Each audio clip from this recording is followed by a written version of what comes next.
Master Jet, sa case ko po, sir, maigi po sana na cash. Kasi po kagaya ko na may maintenance, mas makakatulong po ito. Ang buwanan ko pong gamot ay umaabot po sa 3,000 pesos halos. Malaking tulong po sana ito. Yung atin po medical allowance ay 7,000 per year. So malaking tulong nga talaga dito po sa ganito po na senaryo. So ito po yung pwede pong option kung kayo po ay meron pong maintenance na gamot na dapat po ninyong i-take everyday. Palagi po kayong bumibili ng gamot. Doon po sa pagpipilian sa atin pong pag-avail ng medical allowance, pwede naman po na cash yung makukuha. No? Wala kayong HMO pero meron kayong maintenance na mga gamot. Ito po yung pwedeng gawin. Yun pong may conditions kasi para cash yung makukuha. Una ay kapag nasa geographically isolated and disadvantaged areas kayo. Medyo doon kayo sa last mile kung tawagin for kung paaralan po. Tapos pwede rin na walang enough HMO office sa inyo pong lugar. Pwede po na ito yung senaryo po dyan sa inyo. O kaya ay dati kayo nag-apply ng HMO tapos denied, hindi approved. So, doon po sa first two na options para makakuha ng cash, kinakailangan po ng certification kung kayo po ay nasa paaralan to be signed by your school's division superintendent. So, pwede po kayong gagawa ng certification na nasa geographically isolated area kayo o kaya ay walang adequate na HMO office sa inyo pong place of residence o kaya ay assignment.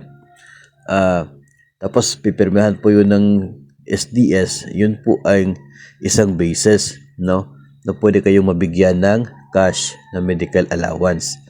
Pero dito po kasi sa cash, meron pong isa pang form na dapat po nating i-comply.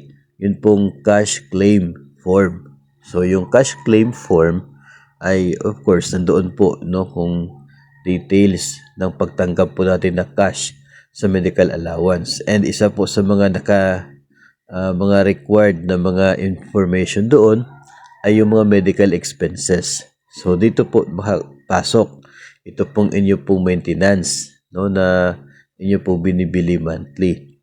Doon po sa medical expenses, pwede po ninyong ilagay yung amount at mag-attach ng resibo ng inyo pong nabili. No, hindi naman po kinakailangan na lahat talaga, no? Kahit po yung 1 month lang na 1 month lang ninyo na medical expenses, no? I guess pwede na po 'yon. Kasi not necessarily na 7,000 naman talaga yung gagastusin for the medical allowance na ma-reimburse po. So, in your case, kung nasa 3,000 monthly, kahit yung 1 month lang, no, especially kung mayroon po kayong mga consultations with your doctor ngayong 2025, kung mayroon po kayong proof na talagang mayroon kayong yung reseta from the doctor o kaya ay resibo sa inyo pong consultation, pwede po yun i-attach sa cash claim form. So, at least may babalik, no?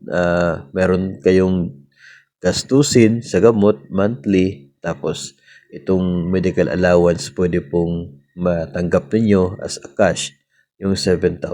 Kung ganun po yung case. So, again, kung gusto po niyo na cash na dahil may maintenance kayo, dapat unang-una nandun po yung certification, no? Certification na nasa geographically isolated area kayo, kung hindi naman po yun applicable. Certification na walang adequate HMO office sa inyo pong residence o kaya ay place of assignment.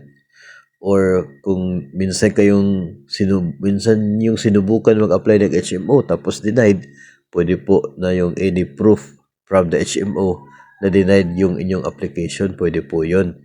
So, after that, yung cash claim form naman, fill upan po ninyo at i-attach yung resibo for your medical expenses. So, in that way, you are eligible para matanggap ang cash na medical allowance.